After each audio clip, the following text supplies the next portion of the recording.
नमस्कार, दंडवत प्रणाम. आता आपण आज रेसिपीला सुरुवात करणार आहोत आणि आपली रेसिपी काय आहे? हिरव्या मिरच्यांची चटणी. या सगळ्यात पहिले एक तांब्या पाणी टाकून घेते कढईमध्ये.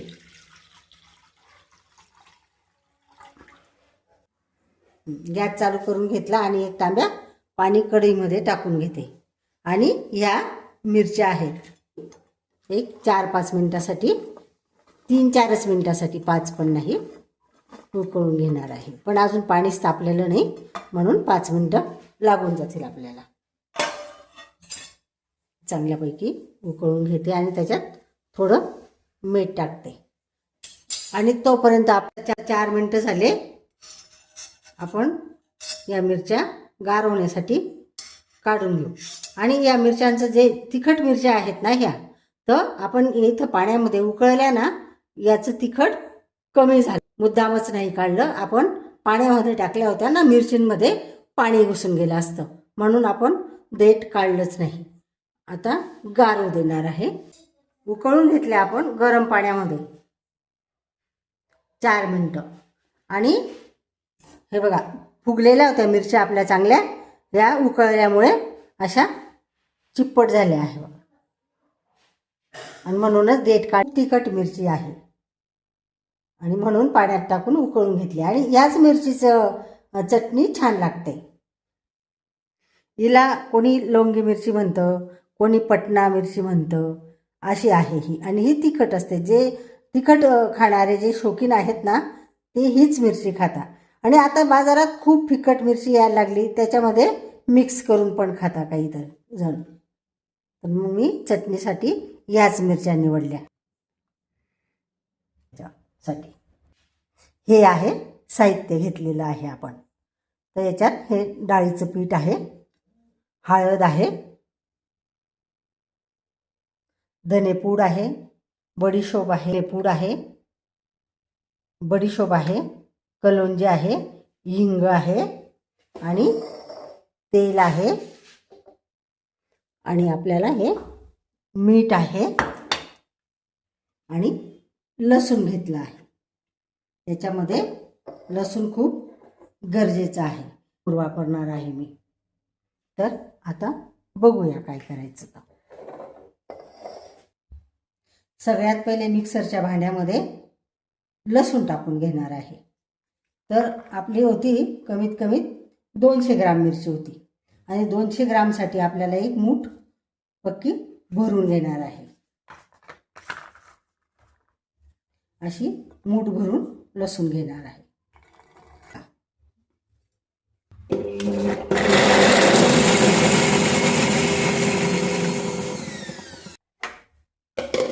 हा लसूण फिरून घेतला आणि जास्त बारीक नाही फिरवला.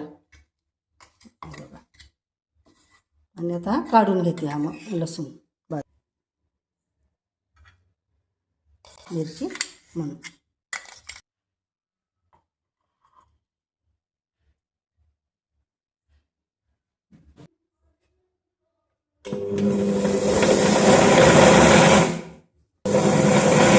नाही करायची, बऱ्यापैकी जरा जाडच ठेवायची आहे आपल्याला. फोडणीसाठी गॅस चालू करून आणि कढई, आपली कढई टाकून गेली आहे. आता तेल टाकते आणि तेल जरा जास्तच टाकून घेणार आहे, कमीत कमी आपलं सध्या. मग आता काय, आता ह्या 2 चमचे मी कलोंजी टाकून घेते आणि 2 चमचे बडीशोप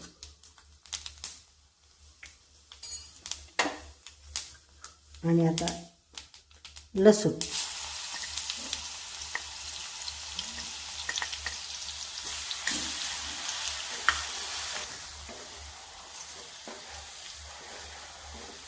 हा लसूण तळून घेते.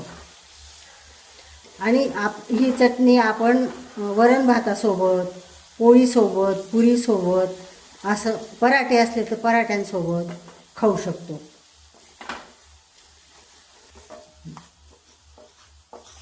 आणि तिखट मिरची असल्यामुळेच उकळून घेतली आहे पाण्यात, कडक पाण्यात उकळत्या. आणि तिखटच मिरचीची ही मिरची छान लागते. आता हल्ली बाजारात तर खूपच फिक्क्या मिरच्या मिळतात, खूपच. थोडी खायची, पण ही स्वादाला पण छान असते.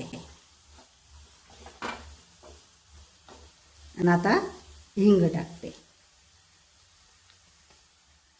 1 चमचा.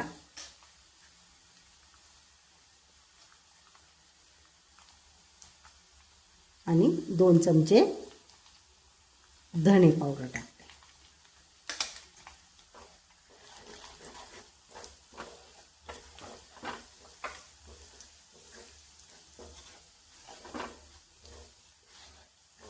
आता ही खमंग अशी फोडणी तयार झाली आपली. आता याच्यासाठी हे बेसन टाकून घ्यायचं आणि भाजून घ्यायचं आहे आपल्याला इथे. याच्यामुळे काय होणार आहे, जी आपली लोंगी मिरची आहे, पटना मिरची, तुमच्याकडे काय म्हणता ते पण मला कमेंटमध्ये सांगा. आणि आपला व्हिडिओ तर शेवटपर्यंत बघाच. तर आता याच्याने आपण जे काही डाळीचं पीठ टाकलं, याच्यामध्ये मी आता मिरची टाकणार आहे, जी मिक्सरमध्ये फिरून घेतली आपण ती.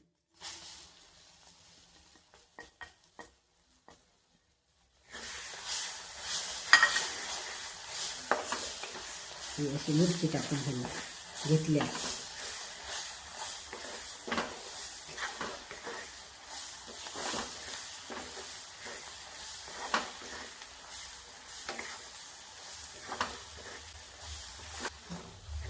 आता बघितलं ना तुम्ही, आपण बेसन पीठ टाकलं होतं तेव्हा किती फेस येत होता, त्याच्यात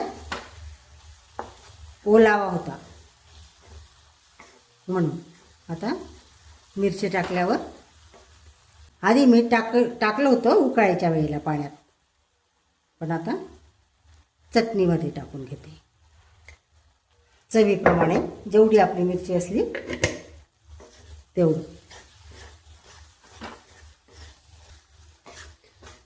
आपली जेवढी मिरची असली ना त्या अंदाजानुसार टाकून घ्यायचं. कमी असलं तर कमी, जास्त असली तर जास्त. आता हळद टाकून घेते.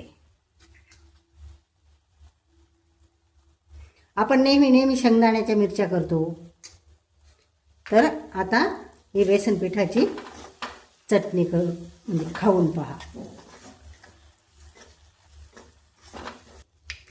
आणि शेवटी मी तुम्हाला दाखवायचं विसरले, पण आमचूर पण टाकायचे आहे, 2 चमचे आमचूर. आणि आमचूर टाकल्याने गोड आंबट पण होईल ती थोडी, आणि तिखटही कमी लागेल, म्हणून आमचूर टाकलं. आणि आता साखर टाकून घेते. गोड आंबट अशी चटणी लागणार आहे हिरव्या मिरचींची आणि लसणाची. 2 चमचे साखर टाकली, जास्त नाही. सगळंच प्रमाण सारखंच आहे, कमी आहे. सगळंच 2-2 चमचे आहे. मीठ सुद्धा 2 चमचे टाकलं, चवीनुसार टाकलं. पण तर तुम्ही पण जास्त मिरची असली तर जास्त टाका, आणि कमी असली तर कमी प्रमाण करा, चवीनुसार टाका.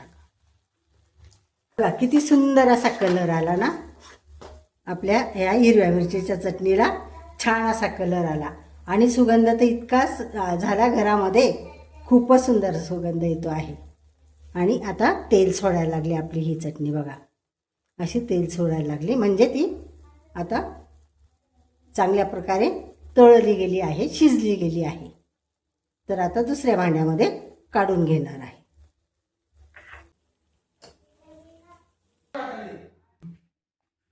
हा तयार झाला आपला हिरव्या मिरचीचा आणि लसूणची चटणी, हिरवीगार अशी. आणि ही जास्त दिवस, 8 दिवस पण टिकेल. याच्यात मॉइश्चरायझर अजिबात, याच्यात पण आपण 8 दिवस खाऊ शकतो. चला तर मग, तुम्हाला आजचा व्लॉग आवडला असेल तर लाईक करा, शेअर करा आणि सबस्क्राईब करा. सबस्क्राईब करायला विसरू नका. बाय. मध्ये